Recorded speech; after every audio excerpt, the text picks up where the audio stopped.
বলছেন ভগবান, কেউ বলছেন তিনি অবতার,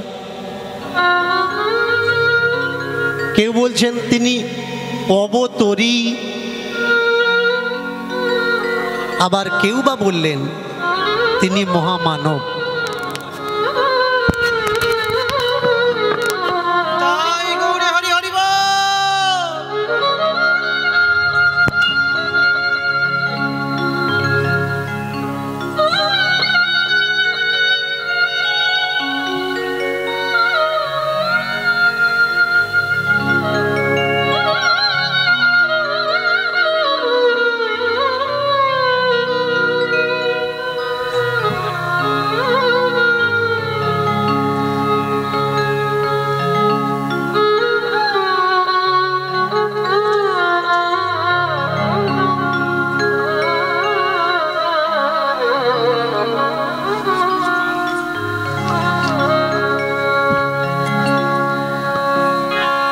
আমার প্রেমের ধন গৌর হরি।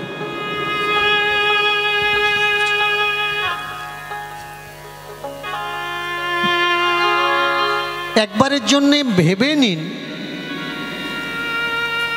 তিনি ভগবান নয়।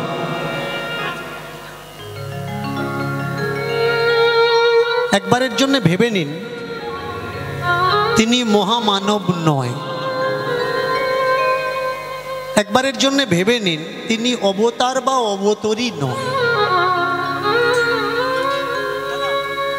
একবারের জন্য ভাবুন তিনি সাধারণ মানুষ। অনেকে বলে তিনি মানুষ, হ্যাঁ ধরে নিলাম তিনি সাধারণ মানুষ।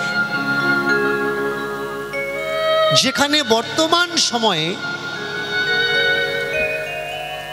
সাধারণ মানুষ নিজের স্বার্থ দেখছে, যে আমার লাভ কিসে, কিসে আমার লাভ হবে। প্রত্যেকটা মানুষ আমরা লাভ খুঁজছি। একবার বিচার করে দেখুন তিনি লাভ খুঁজলেন না। তিনখানা টোল, অল্প বয়সে এমন তর্কে যুক্তি সিদ্ধান্তের পণ্ডিত তিনি চাইলে ওখান থেকে তিনি রাজ সুখ পেতে পারতেন। তিনি না করে কি করলেন? ঘর ত্যাগ দিলেন। শ্রী গুরু নিতাই গৌর প্রেমানন্দে হরি হরি হরি।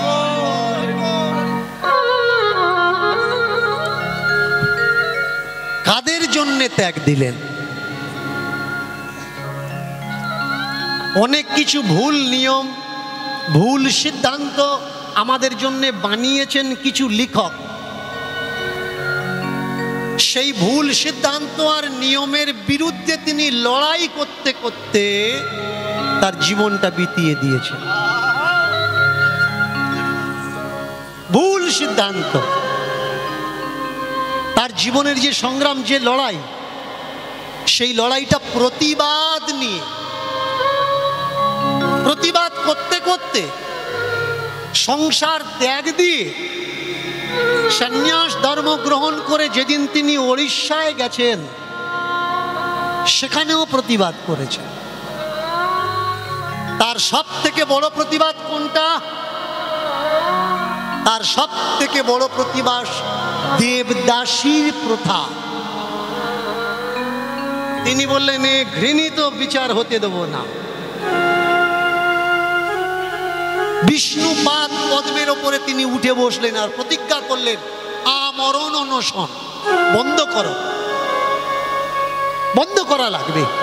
এই নোংরা, এই জঘন্যতম নিয়ম আমি মানব না, এটা বন্ধ করা লাগবে। ব্যাস, তার সেই সত্য প্রতিবাদ, সেই সত্য প্রতিবাদী মানুষকে, যিনি সিংহ রাশি সিংহ লগ্নে যিনি জন্মগ্রহণ করেছেন, সেই সিংহের মতো গর্জন করা বীর পুরুষকে পরিকল্পনা করে আমাদের কাছ থেকে কেড়ে নেওয়া হলো। তাকিয়ে দেখো, যাদের আজকে আমরা বলছি লেখক, সেই লেখকেরাও সত্য কথা লিখতে ভয় পেল যে মহাপ্রভুর শেষ পর্যন্ত পরিণতি হলো। যারা নিজেদেরকে বৈষ্ণব বলে দাবি করছে সেই সব বৈষ্ণব লেখকরা পর্যন্ত মহাপ্রভুর অন্তিম দশাকে এড়িয়ে গেলেন, লিখতে পারলেন না। কেন? কারণ যদি লিখি তো আমি প্রাণে বাঁচব না, আমাকে মেরে ফেলা হবে। সেই তো মল্লি, তোরা তো বেঁচে নেই। তাহলে সত্য কথাটা লিখে গেলে অসুবিধা কি হতো তোদের? কোনো অসুবিধা ছিল না। আজকে সব থেকে বড় চক্রান্ত দেখুন, বাঙালিদের কাছ থেকে বাংলার সম্পদ গৌরহরিকে কেড়ে নেওয়া। অনেকে বলেন যে দীনকৃষ্ণ ঠাকুর তুমি মিথ্যে কথা বলছো। আমি মিথ্যে বলছি না, আই প্রুভ ইউ।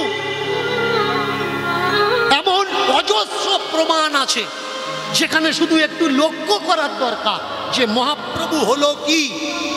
ভালো করে খেয়াল করবেন। কেউ লিখছে রথযাত্রার সময় নৃত্য করতে করতে পায়ে ঠোকর লাগলো, লেগে ঘা হলো, আর সেই ঘা থেকে মহাপ্রভু মরে গেল। কোথায়? টোটা গোপীনাথে। মহাপ্রভু যদি মরে গেল তাহলে তার সমাধি নেই কেন? একটা মানুষ মরে গেলে তার তো সমাধি হোক বা জ্বালিয়ে দেওয়া হোক, কিছু একটা ডকুমেন্ট প্রুফ থাকবে। আপনার বাবা যদি মরে যায় আপনি বলতে পারবেন না আপনার বাবা মৃত যতক্ষণ পঞ্চায়েত আপনাকে স্ট্যাম্প দিয়ে ডেথ সার্টিফিকেট না দেবে।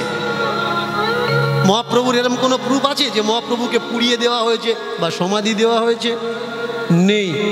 এবার কেউ কেউ বললেন মহাপ্রভু নীলাচলে চলে গেছেন। তাহলে মহাপ্রভু যদি নীলাচলে লুকিয়ে চলে গেল, মহাপ্রভু কি কাপুরুষ যে কারোর কাছে কিছু বললো না, লুকিয়ে লুকিয়ে চলে গেল? চলে যাওয়ার কারণটা কি? একটু দিমাগ লাগানো লাগবে শুধু, তাহলে বুঝতে পারবেন যে আমাদের মহাপ্রভুর উপরে কতটা ঝড় এসছে, কতটা যন্ত্রণা এসছে। ভালো করে মন দিয়ে শুনুন কথাগুলো, শোনার প্রয়োজন। কি হলো না, কেউ বলল রথযাত্রা মানে হয়ে গেছে উল্টো রথের আগে মহাপ্রভু জগন্নাথ দর্শনের জন্য মন্দিরে ঢুকেছে, আর জগন্নাথের শরীরে মহাপ্রভু মিল হয়ে গেছে, নীল হয়ে গেছে, মিলিয়ে গেছে। আচ্ছা, জগন্নাথের রথের পরে উল্টো রথের আগে যেখানে মহাপ্রভু মানে জগন্নাথ নেই, জগন্নাথ মন্দির থেকে জগন্নাথ মূর্তি বেরিয়ে গেছে, মাসির বাড়িতে আছে এখন। সরথ, তারপরে উল্টো রথ, সরথের পরে জগন্নাথ কোথায় যায়? মাসির বাড়িতে যায়। তাহলে মাসির বাড়িতে যদি জগন্নাথ গেল, মন্দিরে জগন্নাথ নেই, উল্টো রথের আগে মহাপ্রভু মন্দিরে কাকে প্রণাম করার জন্যে ঢুকলেন? এটা কি একটা জোর করে মিথ্যে কথা মাথায় চাপিয়ে দেওয়ার মতো না? আবার বিচার করুন। কোন জায়গায় বিচার করবেন? কেউ কেউ বললেন জগন্নাথের দেহে মিলিয়ে গেছে। ঠিক আছে, মেনে নিলাম জগন্নাথের দেহে মিলিয়ে গেছে। তাহলে কখন মেলালো? বলল বিকেল 11টার সময় উনি ঢুকেছেন মন্দিরে। মন্দিরের দুটো দরজা বন্ধ করে দিয়েছে মন্দিরের পূজারীরা। জীবনে কখনো জগন্নাথ মন্দিরের দরজা বন্ধ হয় না। তাহলে সেদিন কারা জগন্নাথের দরজা বন্ধ করলো? ভিতরে ঢাক ঢোল পিটিয়ে আওয়াজ করা হচ্ছে বন্ধ করে দিয়ে, আর কেউ কেউ দরজার ধারে ছুটে এসে বলছে মহাপ্রভু জগন্নাথে মিলিয়ে যাচ্ছে। জগন্নাথ সচল আর অচল, একটা ভগবান আর একটা ভগবানের বডিতে মিলিয়ে যাচ্ছে, বড় প্রেমের দৃশ্য। এ তো ভক্তদের দেখার দরকার। হাজার হাজার ভক্ত দরজায় দাঁড়িয়ে আছে, তোমরা দরজা বন্ধ করে দিয়ে কেন বলছো মিলিয়ে যাচ্ছে? খুলে দাও না, তারা দেখুক যে মিলিয়ে যাচ্ছে নাকি তোমরা মিলিয়ে দিচ্ছ। আবার পয়েন্টগুলো লক্ষ্য করবেন, খেয়াল করবেন। ঢুকলো কটার সময়? দুপুর 3টা। দরজা হলো খোলা হলো কটার সময়? রাত্রি 11টা। তাহলে বিকাল 3টে থেকে রাত্রি 11টা ক ঘন্টা লাগে? একটা ভগবান আর একটা ভগবানের সঙ্গে মিলিয়ে যাচ্ছে, কতক্ষণ লাগে? মিলিয়ে যেতে টাইম লাগে? একটা সেকেন্ড লাগে না? চোখ ফেলবেন মিলিয়ে যাবে। তাহলে বিকেল 3টের থেকে নিয়ে রাত 11টা পর্যন্ত এতক্ষণ মেলাতে টাইম লাগলো কেন? এ প্রশ্নের জবাবগুলো কারা দেবে? দীনকৃষ্ণ ঠাকুর জিজ্ঞাসা করেছে মহাপ্রভুর অন্তিম দশা কি হলো? তোমরা বললে দীনকৃষ্ণ ঠাকুর পাখণ্ডী, ধর্ম বিরুদ্ধাচরণ করছে। কেন ভাই? উত্তর দেওয়ার ক্ষমতা নেই।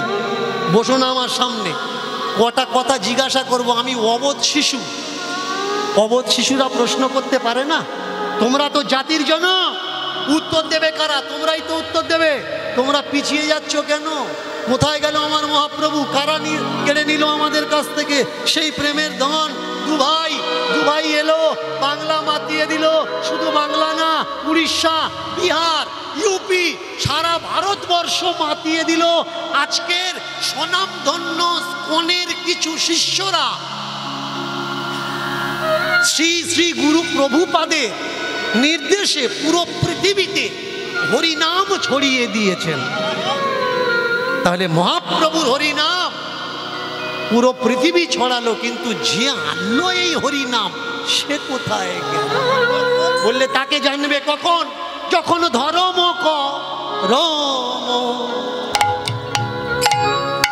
করবে মন, যখন ধর্ম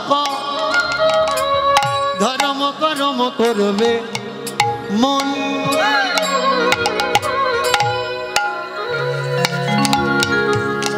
একবার হরি বলে, একবার হরি বলে না।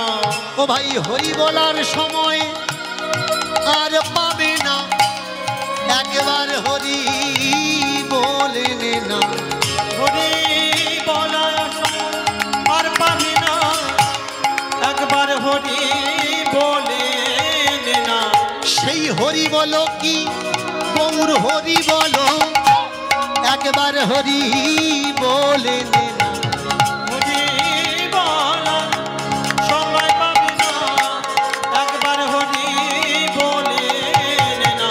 সে যে গোলক নয়, হৃদয়ের ধন, একবার হরি বলে না। যে গোলকে ধন, হৃদয়ে ধন, একবার হরি বলে সে যে আমার কালো সোনা প্রেমের রতন, একবার হরি বলে।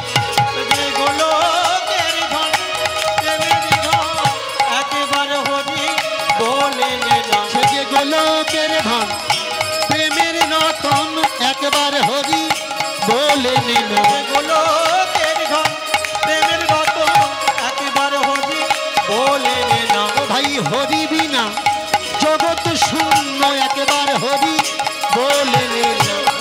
বিনা জগৎ শূন্য, একবার হরি বলে ও না। ভাই, হরি আমার প্রেমের ধন, হরি আমার সাধন ভজন, তাই গৌর হরি হরি বল। হরি ভজন করিয়া প্রেমের ধন, একবার হরি বলে না। সেই হরি সম্পদ সত্য ত্রেতা দ্বাপর যুগে এলো, কলিও যুগে এলো, প্রতি ঘরে ঘরে মানুষের দরজায় দিল প্রেমের ভজনা, প্রেমের সাধনা। কিন্তু আমরা কেমন মানুষ, মানুষ হয়ে জন্মেছি কিন্তু আকারে মানুষ, আমরা ব্যবহারে মানুষ না। ঠাকুরজি বললে শোনো, মানব আকার পেয়েছ, অবমাননা করো না। যদি করো অবমাননা, এরপরে মানব জন্ম আর পাবেন। মায়েরা, আজকের যে লীলা আমি আপনাদের আস্বাদন করাবো, যে আমাকে আজকের এখানে এনেছে, যার সুবাদে আমি আপনাদের দর্শনের সৌভাগ্যব্রতী হয়েছি। আমি তো জানি না কোথায় বায়না হয়, কে বায়না করে, কোথায় আমার যাওয়া লাগবে। স্টাফেরা বলে বাবা আজকের গান আছে, যাওয়া লাগবে, চলো। তো আমি জানতাম না যার বাড়ি আসছি। তো এসে এখানে জানলাম তিনি সাব ইন্সপেক্টর। যদি জানতাম তাহলে কম পয়সায় আসতাম না। এর আগের থেকে প্রোফাইলগুলো চেক করা লাগবে যে এরা কারা। শুধু ও যে গুণী তা না, যে ওকে পৃথিবীর আলো দর্শন করিয়েছে, স্টেজে বসে আছেন তিনি মাস্টার মশাই। মাস্টার কে হয়? জগতের গুরু হয়। এক সময় ছিল এই মাস্টার শব্দ ইংরাজি শব্দ, আমাদের ভারতীয় শব্দ না। আমাদের ভারতীয় শব্দ হচ্ছে গুরুজি। পিতা যদি গুরু হয়, পুত্রের কি পৃথিবীতে কোনো অসুবিধে হয়? কোনো হয় না। এর জন্য প্রত্যেক পিতামাতা, তোমরা যারা এখানে এসেছো বা যারা এখনো পিতামাতা হওনি হবে, বা যারা পিতামাতার লাইনে এখনো লাইন দাওনি দেবে, 1-2 বছরের ভিতরে ঢুকবে, প্রত্যেককে বলছি ভালো বাবা হওয়া কোনো ম্যাটার না, ভালো ছেলে হতে হবে আগে, তবে তুমি ভালো বাবা হতে পারো। আপনারা আমার কীর্তন শুনতে এসেছেন, আপনারা মনে করছেন দীনকৃষ্ণ ঠাকুরকে দেখছি আমরা ধন্য। এটা মিথ্যে কথা। আজকে সব থেকে বড় বিষয় প্রেমের যে আমি আপনাদের দেখছি, আমার জীবন ধন্য। এটা আমার জনম ধন্য যে আমি এখানে এসে আপনাদের মতো ভক্ত দর্শন করছি। কেন? কীর্তন যে কেউ করতে পারে, any man, any place, any time, any day, কীর্তন যে কেউ করতে পারে, কিন্তু শ্রোতা যে কেউ হতে পারে। শ্রোতা হতে গেলে কিছু গুণ থাকতে হবে, তবে শ্রোতা হতে পারে। রুগী হতে গেলে কিচ্ছু লাগে না, উল্টো পাল্টা খাও, রুগী হয়ে যাবে। 2-4 কলম পড়ো, স্ক্রিপ্ট মুখস্থ করো, কীর্তনীয় হয়ে যাবে। কিন্তু ডাক্তার হতে গেলে লেখাপড়া করতে, তেমনি শ্রোতা হতে গেলে পড়াশুনো করা লাগবে। আপনারা বলতে পারেন যে আমরা শ্রোতা পড়াশুনো করব কি করে? করা লাগবে না।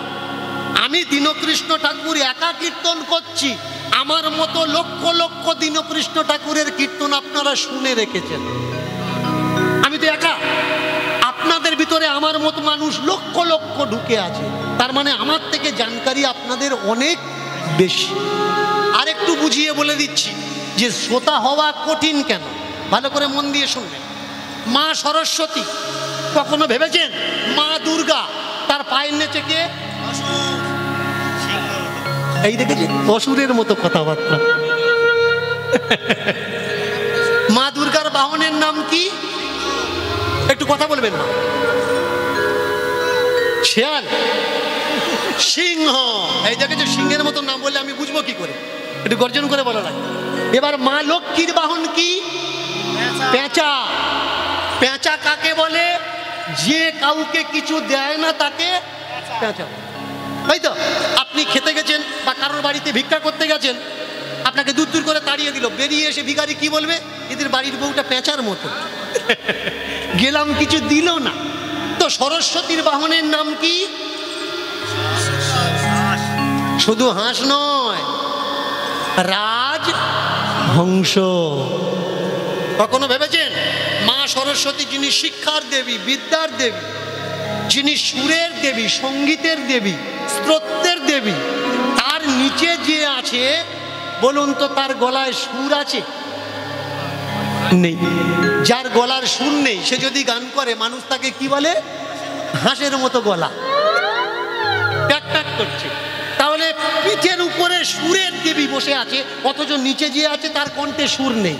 একদিন হাঁস দেবীকে বলছে, মা আমি তোমার সঙ্গে ঘুরি, যে যার সঙ্গে ঘুরে সে তো কেমন হয়, তা মানুষ আমাকে নিন্দা করে, তোমার গলায় এত সুর, আমার গলায় সুর নেই কেন? মা বললে, শোন, আমার গলায় সুর আছে, আর আমি যদি তোর গলায় সুর দিই তাহলে বাইরে তো দূরের কথা, তুই তো আমার ভুল ধরবি, তুই আমাকে ভুল ধরবি, যে এই জায়গায় তাল ভুল হলো, এই জায়গায় রাগ ভুল হলো, এই জায়গায় রাগিনী ভুল হলো, এই জায়গায় মুরকি পাল্টা গমক ঠিক লাগলো না। তুই যাতে ভুল না ধরতে পারিস তার জন্যে দিয়ে রাখলাম। এবার বোঝা লাগবে মায়ের পায়ে হাঁস কেন? হাঁস এমনি হাঁস তো রাখতে পারতেন, রাজহাঁস কেন রাখলেন?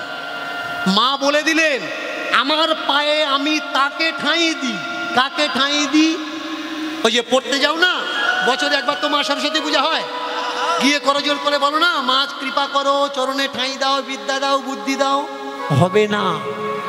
মা বললে বিদ্যা বুদ্ধি জ্ঞান আমি তাকে দিই, আমার পায়ে আমি কাকে ঠাঁই দিই জানিস? দুধ আর জল মিশিয়ে দিলে যে জলটা বাদ দিয়ে শুধু দুধটুকু নেয়, তাকে আমি আমার পায়ের নিচে ঠাঁই দিই, না হলে তাকে দিই না। তাহলে শ্রোতা মানে কে? শ্রোতা মানে রাজহংস হতে হবে, তবে শ্রোতা হবে, না হলে হবে না। দুধ আর জলটা মিশিয়ে দেবে, দুধটা বাদ দিয়ে কেউ যদি জলটা নিয়ে বাড়ি যায়, যাওয়ার সময় বলে বলে যাচ্ছে, অত কথা বললে ভালো লাগে, মানে ও দুধ খায়নি, জল খেয়েছে, জল গিলেছে, তাহলে ঠিক নেই, দেখতে ভালো নয়, ওই জায়গাটা ভুল বললো। ভাই 4 ঘন্টার ভিতরে একটাও ভালো ছিল না, সেটা নিতে পারোনি। যাওয়ার সময় সময় তুমি তো খারাপটা নিলে, তোমার সঙ্গে যে কীর্তন শুনে ফিরে যাচ্ছে তার কানটাও বাজে জিনিস দিয়ে তুমি ভরে ভরে যাচ্ছ, যে এটা হয়নি, ওটা হয়নি, সেটা হয়নি। তত্ত্ব বললে রাজহংস যে হরিনামের শ্রোতা, সে কীর্তনিয়া আলতু ফালতু জিনিস দিয়ে যদি ভালো জিনিস মিশিয়ে দেয়, তারা আলতু ফালতু না, শুধু ভালোটা নেয়, তাকে বলে হরিভক্তির শ্রোতা, অন্য কেউ নয়। আজকের যে লীলাটা আমি আস্বাদন করাবো আপনাদের, সেই লীলার নাম হলো চতুর্ভুজ মন্দির। আপনারা মীরার নাম শুনেছেন, মীরাবাইয়ের নাম শুনেছেন তো? মীরাবাই কোথাকার রানী? মেবারের রানী মীরাবাই। মীরাবাই কৃষ্ণ ভক্তি ছিল, ছোট্টবেলা থেকে গিরিধারী লালকে স্বামী রূপে পেয়েছিল। কিন্তু দেখেছেন সেই মীরাবাইয়ের স্বামী, অনেকে বলে নাকি তার নিজের স্বামী তার স্ত্রীকে বিষ দান করেছিলেন, কালকুট বিষ। এসবগুলো ফালতু ইতিহাস। আগে জানা লাগবে রানা প্রতাপ কে। রানা প্রতাপ, আজকের যে লীলা আমরা শুনবো তা হলো রানা প্রতাপের প্রসঙ্গ। রানা প্রতাপের যিনি বাবা, রানা প্রতাপের বাবার নাম উদয় সিং। এই উদয় সিং রাজস্থানের উদয়পুর গরবেড়া গ্রাম, গরবেড়া গ্রাম, এই গ্রামে যে মন্দির আছে চতুর্ভুজ নারায়ণের মন্দির, বৈষ্ণবরা এটাকে তাদের একটা প্রধান তীর্থস্থান মানে। ভালো করে মন দিয়ে শুনবেন। এই মন্দিরে রানা প্রতাপ থেকে আরম্ভ করে তারপরে যত রাজপুত এসেছে, নিষেধাজ্ঞা করা আছে যে কেউ মন্দিরে ঢুকতে পারবে না। কেন মন্দিরে ঢুকতে পারবে না? রানা মহারানা প্রতাপ নিজে পাবন্দি লাগিয়ে দিলেন যে এই চতুর্ভুজ মন্দিরে আমার বংশের কোনো রাজা যেন না ঢোকে। আজকে সেই তত্ত্বকথা আমরা আস্বাদন করব। আমরা দেখব যে এই চতুর্ভুজ বিষ্ণু এলেন কোত্থেকে? দ্বাপর যুগ। এই দ্বাপর যুগে ভগবান শ্রীকৃষ্ণের দ্বারকায় রথের সারথি ছিলেন উদ্ধব। এই উদ্ধব যখন দ্বাপর যুগের শেষ হচ্ছে, ভগবান বলে উঠলেন, উদ্ধব তুমি হিমালয়ে যাও, গিয়ে তপস্যা করে শরীর ত্যাগ দাও, আমি বৈকুণ্ঠে তোমার জন্য অপেক্ষা করছি। কিন্তু যে ভক্ত হয় সে তার কথা ভাবে না, সে সবার কথা ভাবে। উদ্ধব বলে উঠলে, ভগবান তুমি তো ভক্তগত প্রাণ, তুমি ভক্তগত প্রাণ, ভক্তগত প্রাণ, তুমি ভক্তগত প্রাণ, তুমি ভক্তগত প্রাণ, তুমি ভক্তগত প্রাণ, ভক্তগত প্রাণ, তুমি ভক্তগত প্রাণ। ভগবান ভগবান ভগবান ভগবান ভক্তগত প্রাণ, ভগবান ভক্তগত প্রাণ, ভগবান ভক্তগত প্রাণ, ভগবান তুমি ভক্তগত প্রাণ, তুমি ভক্তগত প্রাণ, তুমি ভক্তগত প্রাণ, তুমি ভক্তগত প্রাণ। আমি আমার কথা ভাবি না, আমি আমার কথা ভাবি না, আমি আমার কথা ভাবি না, আমি আমার কথা ভাবি না, আমি আমার কথা ভাবি না, আমি আমার কথা ভাবি না, আমি আমার কথা ভাবি না। তাহলে কার কথা ভাবো? আমি ভাবছি আমার থেকে আরো পরম ভক্ত এই পৃথিবীতে আছে। আমি তো তোমার রথ চালিয়েছি, কিন্তু তুমি যার রথ চালিয়েছো তার কি হবে? উদ্ধব তার কথাও ভেবে দেখেছি। ভগবান আর একটা ভক্ত আছে। কে এই ভক্ত? এসে দাঁড়িয়েছেন স্বর্গ থেকে ইন্দ্র মহারাজ। ইন্দ্র দাঁড়িয়েছেন স্বর্গ থেকে এসে। ভগবান এই তাপর যুগে আমার দুই পুত্র, একজন সুখে আর একজন দুঃখে। আমার দুটো পুত্র এই দাপর যুগে আমি দিয়েছি। একজন সুখে মানে পাণ্ডুর, অর্জুন হলো ইন্দ্রের অংশ ঔরসে। আরেকজনকে বলতে পারবেন? অনেকে বলে ঠাকুর আপনি চ্যালেঞ্জ করেন, চ্যালেঞ্জগুলো করবেন না। আমি কথা দিচ্ছি চ্যালেঞ্জ করব না। আপনারা কেউ অন্তত বলুন যে ইন্দ্রের অংশে আরেকজন পৃথিবীতে কে ছিল? কি বলে দেবো মায়েরা? বলে দেবো? বলবো তো? তো আমি কথা বলছি, শুনতে পাচ্ছেন তো? আপনারা কীর্তন শুনছেন তো? মন দিয়ে শুনছেন তো? যারা শুনছেন না জোর করে উলুধ্বনি দিন তো।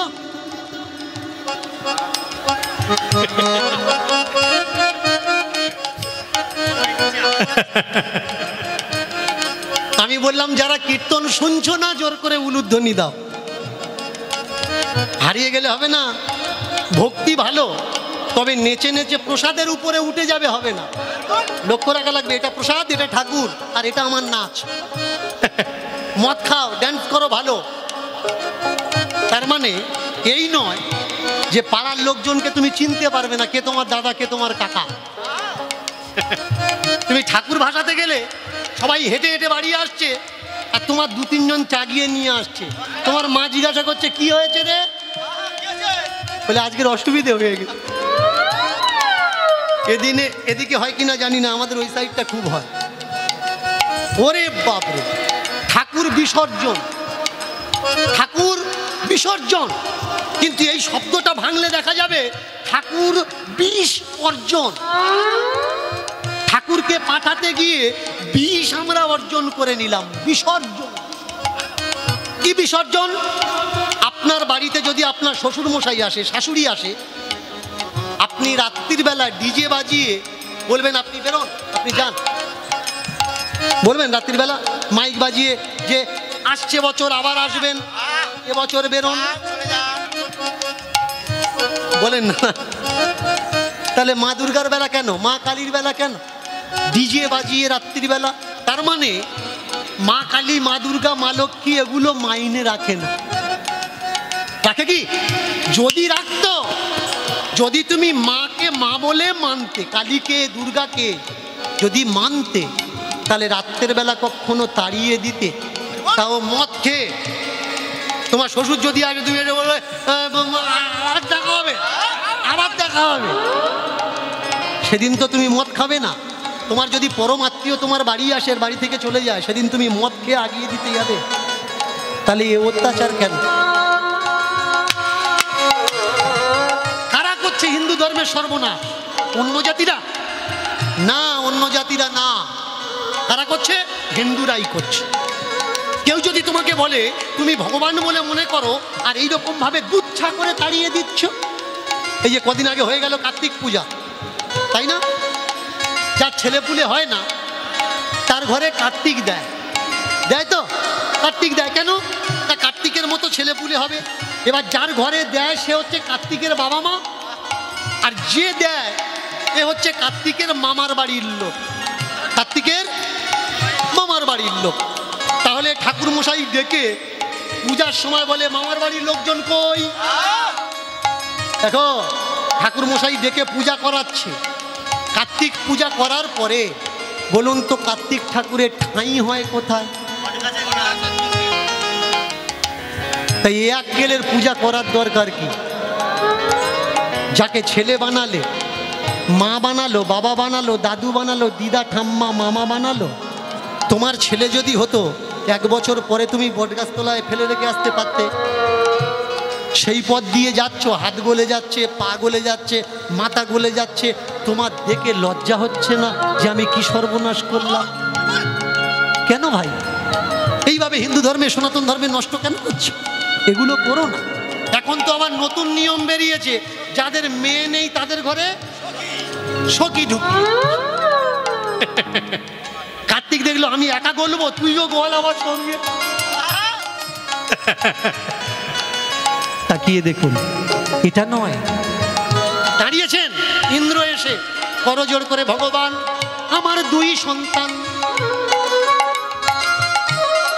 একজন আছে সুখে আর একজন আছে দুঃখে, একজন আছে সুখে একজন আছে দুঃখে, একজন অর্জুন তার নাম, আর একজন সুদামা তার নাম। এই যে খোঁড়া সুদামা, কেমন? খোঁড়া সুদামা হচ্ছে ইন্দ্রের অংশ, এর জন্য বই পড়া লাগবে, এর জন্য বই পড়া লাগবে। একজন সুদামা তার নাম, এ তো সুদামা নয়, সুদামা নয়, এ তো সুধা মা, যে প্রমাণ করে দিল আমি কৃষ্ণ ভক্ত, যে জগৎকে বলে দিল ওরে ভাই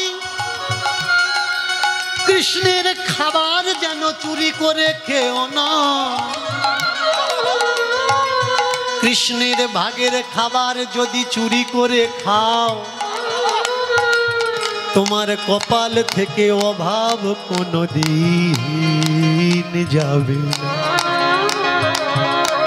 সুদামা বলে দিল ঠাকুর দেবতা ভগবানের ভাগের জিনিস কেউ খেও না, তোমরা যারা ঠাকুর পূজার জন্য চাঁদা তুলে সেই চাঁদার টাকা মেরে খাও তারা শোনো। এদিকে হয়তো নেই, অন্যান্য সাইটে আছে, আমি তাদের বলছি, এদিকের মানুষজনদের বলছি। ঠাকুরের কালেকশন পূজার নাম করে যদি ওই টাকাতে হাত দাও কপালের অভাব কোনদিন যাবে না। তাহলে ওগো আমার ভগবান এবার বলো বলো বলো বলো বলো কি হবে ওই অর্জুন আর সুদামার? ভগবান বললে বিশ্বকর্মা করো দুই মূর্তি নির্মাণ, একজন চতুর্ভুজ বিষ্ণু আর বলরাম। বিষ্ণু দেবে অর্জুনকে, বলরাম দেবে সুদামাকে। আর এই দুই মূর্তি বলে দিও এরা ভিন্ন নয়, এরা অভিন্ন, দুজনেই আমি, যেই কৃষ্ণ সেই বলরাম। যেন মূর্তি ভেবে নয়, মূর্তি মান ভেবে পূজা করে। নিয়ে যাও, ওদের দিয়ে দাও। এই যে ভগবান চলে গেছেন জানতে পেরেছে কার মুখ থেকে? উদ্ধবের মুখ থেকে জানতে পেরেছে যে ভগবান চলে গেছে। কত বড় চক্রান্ত দেখুন! শুধু যে মহাপ্রভুর লুকিয়ে দেওয়া হয়েছে তা না, ভগবান কৃষ্ণকেও লুকিয়ে দেওয়া হয়েছে। আপনি বলবেন যে ঠাকুর আপনি কি বলছেন? প্রমাণ দিচ্ছি শুনুন। কৃষ্ণ কিভাবে মারা গেছে? ছোট্ট করে জরাব্যাধ, তাই তো? জরাব্যাধ গত জন্মে ওর বাবার মেরেছিল, সেই প্রতিশোধ নেওয়ার জন্যে এ জন্মে মেরেছে। কি করে? তীরের মাথায় কালকুট বিষ মাখিয়ে হরিণ শিকার করতে গিয়ে ভগবানের পাকে হরিণের কান ভেবেছে। ভালো করে শুনবেন কথাগুলো। হরিণের কান ভেবে বানটা চালিয়ে দিয়েছে, লেগেছে কোথায়? ভগবানের পায়। মহাভারতে প্রমাণ পাওয়া যায় ভগবানের বডি পাষাণের মতো, কিন্তু হাতের তালু আর পায়ের দুটো তালু একেবারে কমলের মতো নরম।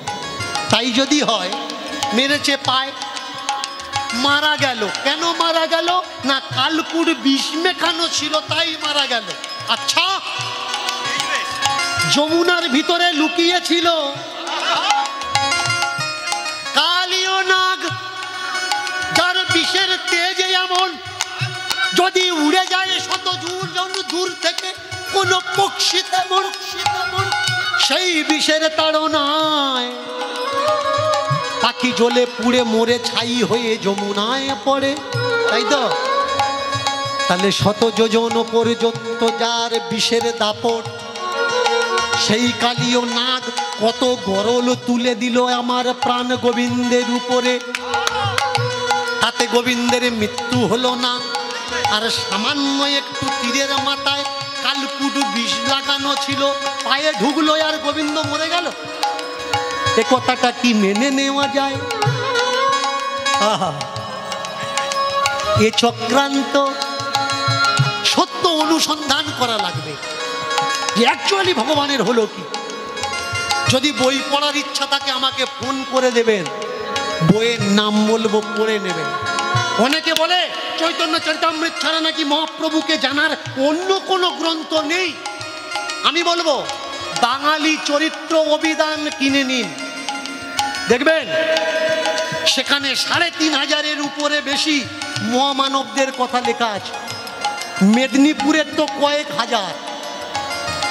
ভালো করে মন দিয়ে শুনুন, মেদিনীপুরের কয়েক হাজার মহামানবের কথা এই গ্রন্থে লেখা আছে, আপনি পড়ে শেষ করতে পারবেন না।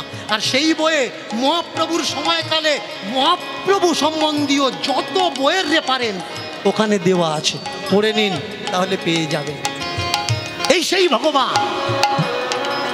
ভগবান খবর পাঠালেন উদ্ধব যাও, গিয়ে বলো আমার সময় শেষ, আমি চললাম। এই মূর্তি তোমরা পূজা করো, তোমাদের উপায় হয়ে যাবে। সেই মূর্তিখানা হাতে পেয়ে সচল আর অচল কখনো মন চায় কি মা? মন চাইবে? আপনি যদি কাউকে ভালোবাসেন আর আপনার বাবা যদি বলে এই দেখ যাকে ভালোবাসিস ওকে ভুলে যা, আর ওর ছবিটা তোকে দিচ্ছি, তুই ছবিটা যত্ন কর, মন মানবে? অর্জুন বলে উঠলে উদ্ধব, সচল গোবিন্দ আমরা দুনয়নে দেখেছি, অচল গোবিন্দ পাথর রূপী গোবিন্দে কিয়া আমাদের মন ভরবে। গোবিন্দ যেমন চলে গেছে তেমনিও আমরাও এই পৃথিবীতে আর থাকবো না। কোন পথ দিয়ে গেল রে? কেন হিমালয়ের পথ দিয়ে গেল? আমরাও যাব হিমালয়ের পথ দিয়ে। কি করব পৃথিবীতে থেকে? যাকে ভালোবাসি তাকে যদি না পাই, কাছে না পাই, এ জীবন রাখার থেকে না রাখা ভালো। পঞ্চপাণ্ডব আদি দ্রৌপদী তারা নির্ণয় নিলেন এখানে আর থাকবো না, আমরা হিমালয়ের পথে রওনা দেব।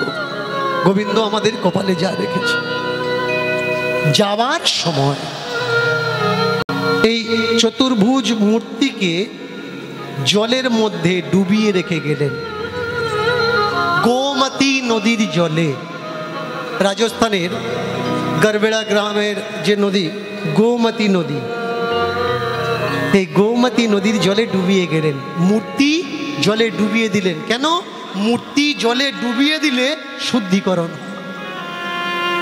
বাহ বাহ বাহ। অনেকে বলে না মূর্তি উৎসব করো, মূর্তি উৎসব করো, বলে তো যে আমি মূর্তিতে প্রাণ প্রতিষ্ঠা করলাম। প্রাণ প্রতিষ্ঠা কে করছে ভালো করে শুনবেন, চক্রান্ত কোথায়? আপনি লক্ষ্মী ঠাকুর নিয়ে আসলেন, কালী ঠাকুর নিয়ে আসলেন, দুর্গা ঠাকুর নিয়ে আসলেন, সরস্বতী ঠাকুর নিয়ে আসলেন। ব্রাহ্মণ পূজা করতে এসে আপনাকে বলছে চক্ষু দান দেবো, কাপড় টেনে দাও। আপনি বললেন ব্রাহ্মণ আদেশ করে যায় একটা ধুতি নিয়ে আয়, ধুতি নিয়ে আয়, দে দে দে দে। কেন না? ব্রাহ্মণ বলছে চক্ষু দান করার পর দেবী বা দেবতা যেন এদের না দেখে, যেন আমার দেখে। ঠাকুর তুললো কে? আমার পাড়ার ছেলেরা। ঠাকুর আনলো কে? আমার ঘরের ছেলেরা। কালেকশন করলো কে? আমার গ্রামের মানুষ। তাহলে চক্ষুদানের সময় কাপড় ঢেকে দেবে কেন? ব্রাহ্মণ বললে, মাগো তুমি চেয়ে দেখো আমি কত কাঙালি, এদের দেখতে হবে না মা, এরা জোগাড় করার ক্ষমতা আছে, আমার কোনো ক্ষমতা নেই। প্রথমে কে এলো? দুর্গা এলো। ব্রাহ্মণকে তাকিয়ে দেখলো, হ্যাঁ এ কাঙালি, তাহলে এর কিছু দি। এইবার দুর্গার পরে কি এলো? লক্ষ্মী হয়ে। ফের চেয়ে দেখো, ফের তুই কাপড় ঢাকা দেওয়া, ফের তুই বললে হ্যাঁ মা আমি। বলে আচ্ছা তোকে ধন দিলাম। এবার লক্ষ্মীর পরে কি আসলো? লক্ষ্মীর পরে কালী। এবার বললো কাপড় ধর, আবার আবার কাপড় ধরেছে, চক্ষুদান হবে। মা চেয়ে দেখে বলে হ্যাঁ রে ফের। বললে মা ফের দাও। কালীর পরে আসলো কি? সরস্বতী। আছে অনেক দেবী দেবতা, সকলের নাম নিতে গেলে তো রাত পুরোবে না। সরস্বতী, সেখানে আমরা চাইলাম। ব্রাহ্মণ বলে দাও কাপড় টেনে দাও। সরস্বতী বললে হ্যাঁ রে তুই। বললে হ্যাঁ গো মা আমি ভিখিরি। সরস্বতী বললে তুই ভিখিরি হয়ে থাক, কোটি টাকা থাক। ব্রাহ্মণ কিন্তু লাখ টাকার ভিখারি। এটা কেন? দেবী দেবতাদের অভিশাপ। যত চাচ্ছি, দেখেছো হাত নাড়ছে কেন বলো তো? এও আমার মতো একটা ব্রাহ্মণ, অধিকারী ব্রাহ্মণ। দেখেছো পড়লো কথা সবার মাঝে, যার কথা তার গায়ে বাজে। তো কথা এই, ঠাকুরজি বললে শোনো তুমি ভিখারি থাকো, কিন্তু এই যে প্রাণ দান, ভেবেছেন কখনো দেবতার কে চক্ষু দান করছে? সাধারণ একটা মানুষ, সে দেবতার চক্ষু দান করবে, তবে তোমার বাড়ির দেবতা দেখতে পাবে। কেন? দেবতা চক্ষুদানের আগে কি অন্ধ ছিল? তোমার বাড়ির ছেলেটা যখন জন্মায় তার চক্ষুদান কে করে? তোমার বাড়ি বিড়ালের বাচ্চাটা যখন জন্মায় তার চক্ষুদান কে করে? যখন গরুর বাচ্চা, কুকুরের বাচ্চা হয়, তুমি বলবে ও তো চক্ষু নিয়ে আসে। তাহলে ভগবান চক্ষু নিয়ে আসলো না কেন? তার চক্ষু দান করা লাগবে বলে ঠাকুর প্রতিষ্ঠা করছি, ঠাকুর প্রতিষ্ঠা করছি। আচ্ছা ঠাকুর প্রতিষ্ঠা করা লাগে, সে তো স্বপ্রতিষ্ঠিতা, সে তো নিজেই নিজে প্রতিষ্ঠিত, তাকে আবার কি প্রতিষ্ঠা করবে? কত বড় বড় চক্রান্ত দেখুন। কালী পূজা হচ্ছে, ফর্দ লিখে দিচ্ছে, কখানা গামছা? এত গামছা কেন? শাড়ি বলে মা শাড়ি পরবে। আচ্ছা কালী পূজায় কালী শাড়ি পরে? তবু একখানা শাড়ি না হয় দিলাম, ঠিক আছে। 3-4খানা গামছা, এত গামছা? বলে দেখ একটা ঘটে দেবো, ঠিক আছে দাও। শান্তি কলসি একটা দেবো, ঠিক আছে দাও। দুটো বললে দেখো বাবা শিবের কাছে একটা গামছা দিতে হবে, ঠিক আছে দাও। 8টা গামছা কোথায় দেবে? বলে কেন শিয়াল আছে। কোন দেশে শিয়ালে গামছা পরে আমায় বলুন তো? শিয়াল গামছা পরে? কিন্তু লিখছে কেন? এই জায়গায় বোঝা লাগবে যে আপনাকে, আমাকে, আমাদের সবাইকে কিভাবে ব্রাহ্মণ্যবাদের চরম শিক্ষা দিয়ে শোষণ করা হচ্ছে আমরা কেউ বুঝতে পারছি না। ঠাকুরজি বললে শোনো, পৃথিবীতে যেমন খারাপ ব্রাহ্মণ আছে তেমনি ভালো ব্রাহ্মণও আছে। ব্রাহ্মণ কয় প্রকার? মায়েরা বলবো কি ব্রাহ্মণ কয় প্রকার? বলবো? হ্যাঁ শোনো ভালো করে। 3 প্রকার ব্রাহ্মণ।